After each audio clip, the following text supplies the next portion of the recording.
Hey, welcome back to my channel. Today I'm going to be doing a bit of a reading experiment. I had you guys submit books that you thought I would hate, and in today's video I'm going to be reading those books. I'm going to be seeing just how well you guys know my taste. If this goes well, if I enjoy this experiment, I will definitely be doing this more in the future, so be sure to leave recommendations for books that you think that I would hate down below in the comments, and why you think I would hate them. One of my favorite things about reading is that we can all read the same book and just have such different opinions on it. One person might have loved every little bit of a book, another person will read that same book and hate every bit of it. Or even another person will read that book and just be somewhere in the middle. One of my favorite things to do is to read a book where I know the opinions are so divided. Split down the middle, a mob of haters on the left, a mob of lovers on the right. Because on one hand, if I love it, then I've got a fandom of people that I can join instantly and gush about the book with. And on the other hand, if I hate it, I've got my people to rage with. Perfection. Before we get to it though, today's video has a sponsor. Today's video is being sponsored by Book of the Month. Book of the Month is a wildly popular and fast-growing online service for readers. If you're looking to add a little spice to your book collection, look no further than Book of the Month. It's a great way to add new books, new genres, new authors to your shelves at an affordable price. They promote new and emerging authors while also making sure that each month a variety of books are coming into your book collection. Each month their team goes through hundreds of books to create a list of books to choose from, giving you the opportunity to spend less time looking up books and allowing for more reading time. The more time for reading, the better. Book of the Month features 5 to 7 books each month, and let's take a look at their May selections. First up here we've got Yerba Buena. This is a sapphic adult romance. Darling Girl, a fairy tale retelling of Peter Pan. Take My Hand, a historical fiction novel. Breathless, a mystery thriller. Part of Your World, an adult romance. In the blue iconic box we have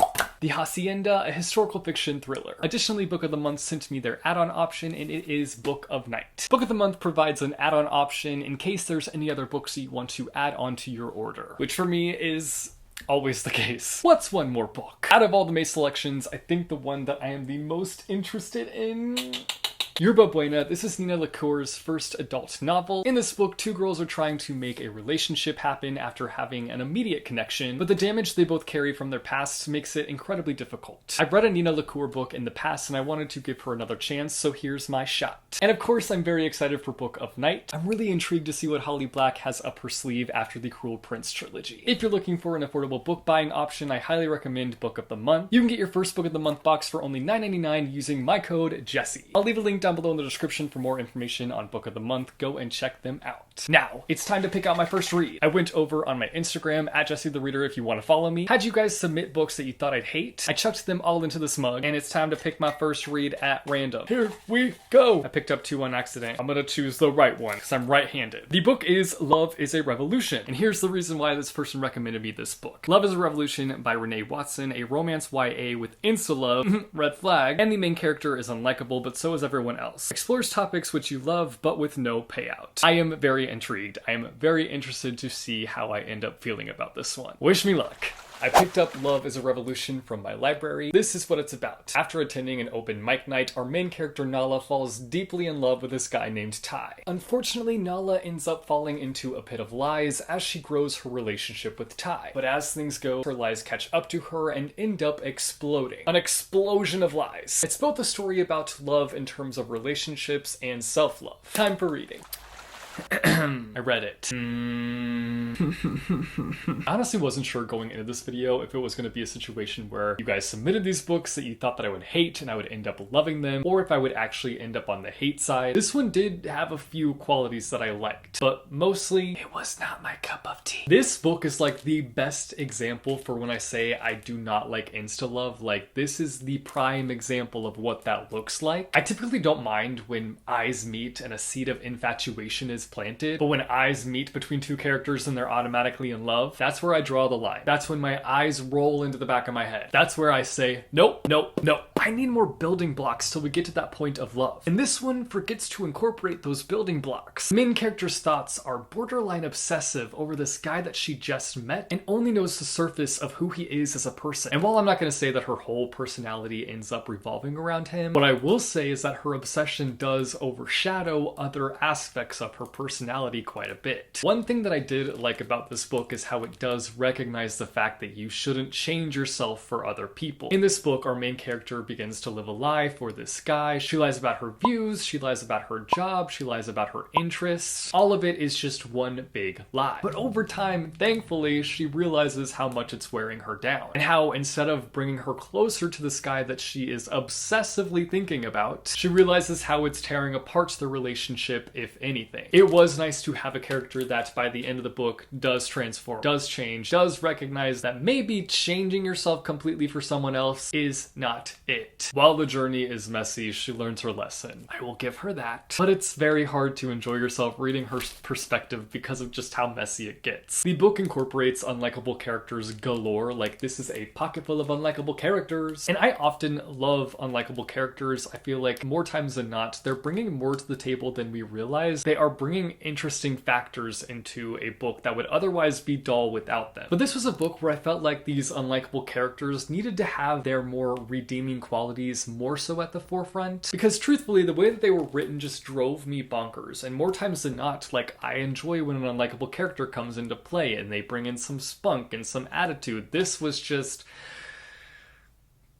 I didn't like it. This was just a case where it wasn't working. It was making the reading experience frustrating. Another thing that didn't work for me was the relationship that formed. I was not sold on this relationship. It was not believable. Even going further than the insta-love element, which yes, that element, no thanks. There's nothing tying these two characters together. There's absolutely no depth to this relationship that they're building. We never really see them forming a believable connection. While the characters do show growth throughout the book, it's never growth towards each other. If you like books with insta-love, the lying to lover trope, and a story about learning to love yourself, this might be the book for you. But unfortunately, it was not for me. Time to pick out my next read. This one, Of Mice and Men by John Steinbeck. Getting all classical up in here. The recommender says, Of Mice and Men, I genuinely don't know what there is to like about this book. I feel like I will probably be able to find some things about the book that are likable. But we'll see. We'll see. We'll see. I picked up Of Mice and Men from my local library. Let's talk about what it's about, even though you probably know what it's about. In this book, we follow Linny and George, who have taken their friendship bond and have grown a family. Together, they dream of creating a beautiful life for themselves side by side. That's literally all I know about this book. Time for reading. I finished Of Mice and Men, and I thought that I was going to hate this book with every bit of my soul. Like, genuinely, I went in with the lowest of expectations, and while I'm not leaving it in shambles per se, it didn't shake me to my core. It's not a new favorite. I liked it, and that surprises me. Realistically, I had such different expectations for this book compared to what I got. Albeit, I've never actually heard anybody describe this book. I've never read a description until this video, which is honestly surprising in and of itself because it's a classic. I know that this book is often required reading in schools. I don't remember ever going over it in school. Doesn't mean we didn't. It just means that I was a bad student. Yeah.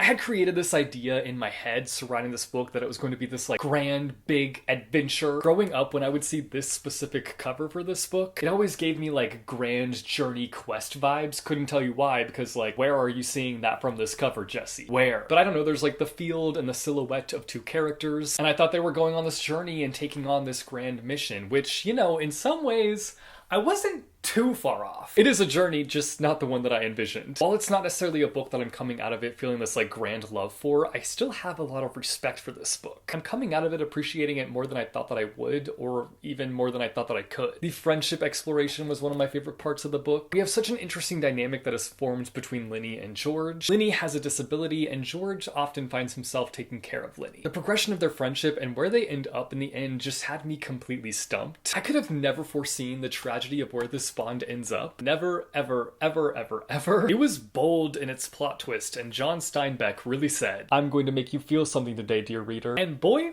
did I feel it. Emotions. Pain. In fact, I feel like this needs to be retitled from Of Mice and Men to Of Emotions and Pain. Another big theme that popped out to me was dreams, or even this idea of like dying dreams. George and Linny dream of one day having this fruitful life where they have a home and a farm and a life where everything is as it's supposed to be. Often for me, I have these like big dreams of what I want my life to look like. Some of them are realistic, but then there are a lot of times when they are very severely unrealistic. I'm a dreamer who has a lot of dying dreams. Even though this book is heartbreaking, I think that's what I love the most about it. That sounds so bad. I love that it broke my heart. No, but it did really make me feel something. I was shocked by where things went in this book, completely caught off guard. I've somehow managed to not be spoiled for this book over the years, so I was thrown off on several accounts. And I think that's what I loved about the book. I had such visceral reactions to it, and I was not expecting that to occur. Especially because while I liked these characters, I never really felt this like deep attachment to them. And had I had that kind of deep connection to them, I feel like I would have felt the impact of this shock factor that comes into play even more. Like I would have been devastated, just a full-on mess. Nobody talked to me. I am going into mourning period. So to even still end up in a place where I felt like I could break down in tears, that was surprising to me, to still feel some kind of impact despite not having that attachment. All in all though, I think that I've read books that I liked more that explored topics that were explored in here. I really think that I would have ascended into favorite category had I been able to wrap my heart around these characters and grow that attachment to them. It had the potential to be a favorite, but it just didn't quite get there. It was a simple story with easily digestible messages, and one that I left feeling the story's impact. Though I am questioning if the impact I felt was because of these shocking bits. Like, did this book rely on shock factor? Much to think about. Time to pick out my next read. So cramped in here, I want to pick one that's at the bottom. I pick you. You. The book is The Good Son. They said The Good Son, absolutely terrible, 0 out of 10. Just gonna drop my expectations down real low now. I already have this one a part of my collection. I've been wanting to read it for a while now, so I'm glad that I finally have the opportunity, though I'm a little bit nervous since I'm reading books that you guys recommended thinking that I would hate. I honestly hope that I don't end up hating this one. I do not want to end up in hate territory here. In The Good Son, we follow Eugen, who wakes up one day to find his mother's murdered body. Eugen suffers from consistent seizures, and he can't recall what's happened the past few days. The way I'm already suspicious of our main character, like, can't recall what happened the past few days. You killed your mom, didn't you? You killed her, Eugen, didn't you? Time to find out. Time for reading. I finished The Good Son. Another one done. Was it a good son? Was it a bad son? How did I feel about it? I ended up... I'm trying to build up suspense in the way that the author did, but I guess like saying that I'm trying to build up suspense kind of destroys it. Anyway, I ended up really liking this book. I enjoyed it quite a bit. Now, I'm not the most well-versed person when it comes to mystery thriller books, so take what I say with a grain of salt. My opinion comes to you from someone who is not an expert on this genre. In fact, if there's any genre that I feel like I'm an expert on, it's YA contemporary. Let's be real here. This one did things that took me aback. The first example of this is how it reveals certain elements. Because right off the bat, we hit the ground running, full speed ahead. Big points, or typically big plot points or big reveals within books, are dropped in our laps almost immediately. The curtains are pulled back from the start and the murder is on full display. It makes you question how the author is going to continue building up this air of mystery, or even how they're going to maintain this like feeling of tension. Because we're not really working our way up to any kind of like plot twist or big reveal, those things that are typically very big in books are given to us right away. Despite this, the author managed to keep me engaged, even with me knowing what happened. The structure of the story is in a lot of ways what kind of keeps the tension thriving. Apparently this is the motion for thriving. Ba-bum, ba-bum. Because again, while we are given these big reveals, big elements right away, what we don't know right away is the motive, and we don't know what went down exactly, and we don't know how the murderer ended up with the mindset of a murderer. So in the book, we're jumping back and forth between the past and the present, trying to break down exactly what went down. Break it down now. What were the things that fed into this character's downfall? How did the character that is the murderer end up with the mindset of a murderer? We dig deep into that character's mind and see what led them to that point. And I think that's what makes this book so fascinating. If it excels anywhere, this is where it's at. It revs up that character exploration engine and takes off without hesitation. In a lot of ways, it's scary, terrifying, and eerie being in the mind of a killer, seeing how this character developed over time to this driving point of becoming a killer. My only real issue with this book and the star knocker was with the pacing. At times, it felt like the author was just meandering about, takes us on little detours that causes the pacing to decline after having a steady beat of story beats. Albeit this mostly happens in the middle of the book, in the beginning and the end, we do remain in a solid position in terms of pacing. We rise high, we fall a bit, and we rise again. This book also has terribly long chapters, and that was frustrating for me as a short chapter lover. This book was a test of my patience. I wanted to unleash the beast and chuck the book when I found out that it was made of only 4 chapters. All in all, it was bloody, it was murderery,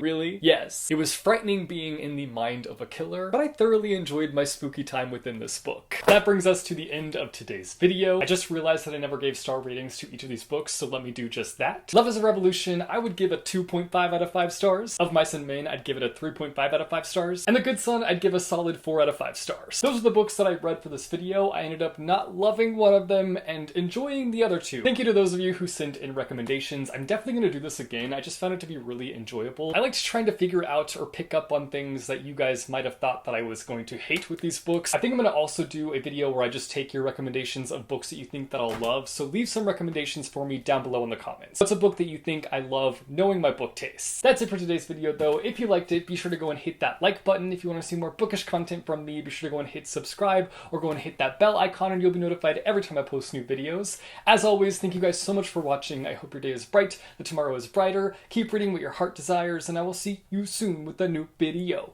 Bye, yo!